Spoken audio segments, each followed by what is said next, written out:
Welcome inside our studios here in Atlanta. It is game time. Good to have you back with us as the pieces continue to get in place for next season. Casey Stern and Rick Fox. And Rick, we've already seen big trades. We've seen guys move to everybody is moving out west. I mean, you've been out. Everyone seems to be migrating out. Well, everyone except Gordon Hayward.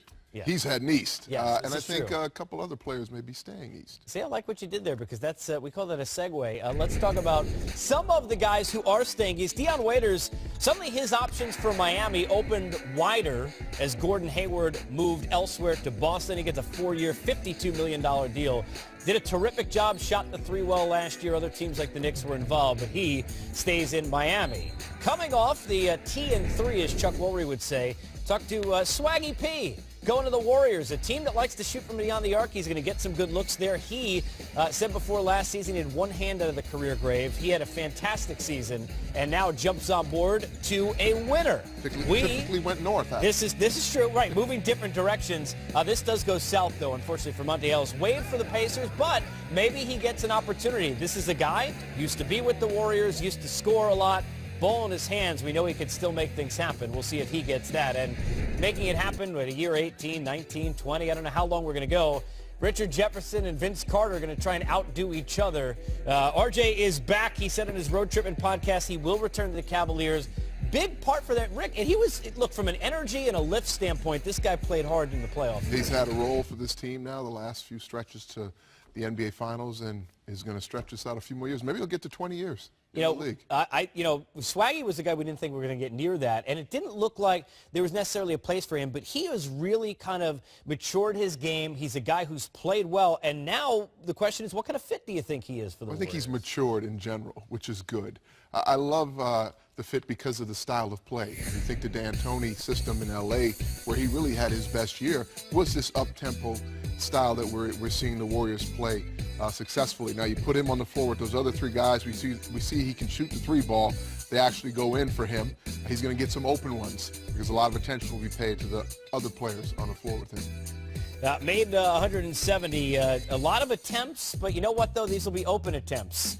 Now, with all the different options that they have, and you look at him, Livingston comes back for 3 years, able to lock up Iggy. They're in really good shape, and they love McCaw getting more minutes as well.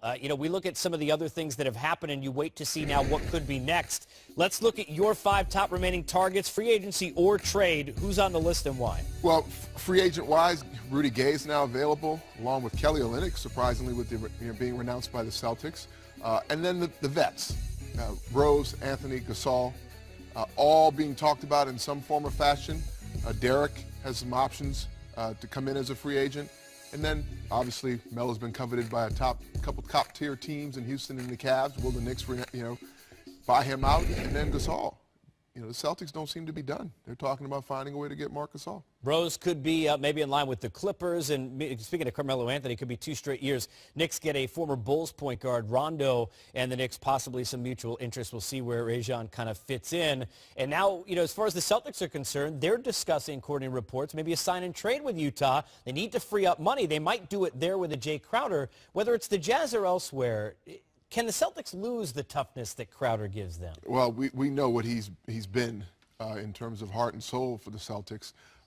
Basically, he started out as a defensive player but rounded himself out to an offensive threat as well, raising his shooting percentage behind the arc, becoming a 3 threat. But I just like the presence he brings night in and night out, and intensity, right, and aggression.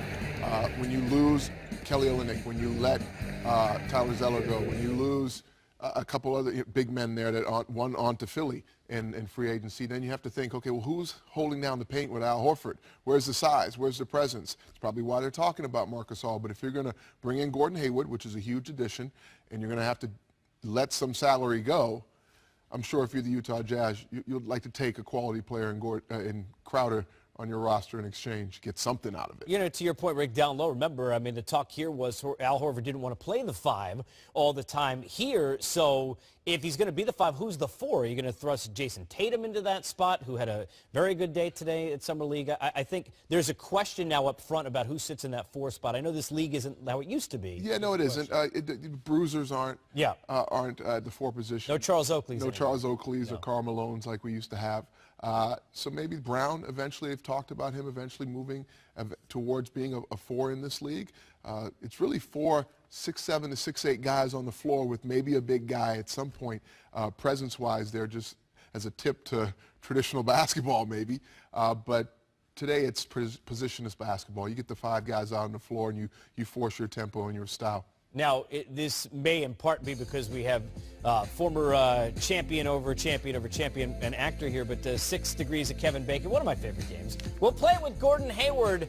There are so many different areas that you need to touch on after just one move. You'll see when we come back.